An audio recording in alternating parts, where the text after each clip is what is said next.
আমরা অনেক মানুষ নামে জানোয়ার আছি, এই অবুজ প্রাণীগুলোকে মেরে ফেলি। অবশ্যই আমাদের প্রাকৃতির সাথে ঘিরে আছে এইটার অনেক সৌন্দর্য, কারণ পশু পাখি আছে বলে আমরাও সবাই মিলেমিশে একসাথে থাকতে পারি। দোকানে গিয়ে 15 টাকা দিয়ে একটা বন কিনলাম কুকুরকে খাওয়ানোর জন্য।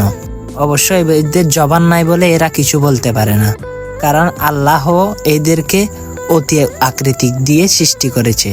আমি শহরে গেলাম এবং শহরে ঘোরাঘুরি করার সময় এই কুকুরগুলোকে দেখতে পেলাম না। আমি ভাবলাম 10-15 টাকা এগুলো কিছু যায় আসে না, কিন্তু অবুজ প্রাণীগুলোকে একটু হাত তুলে দিতে পারলে শান্তি।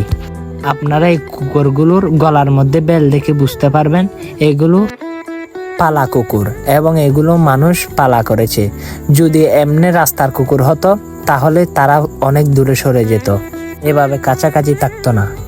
অবস্থায় রাস্তাঘাটে খালে বিলে যেখানে দেখবেন এদেরকে কিছু মুখে তোলার জন্য চেষ্টা করবেন।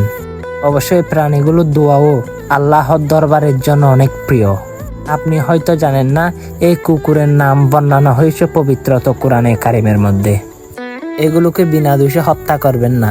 যদি বিনা দোষে হত্যা করেন আল্লাহর জান্নাতে যাইতে এর হত্যার পিছনে আপনার বাঁধা হয়ে যাবে।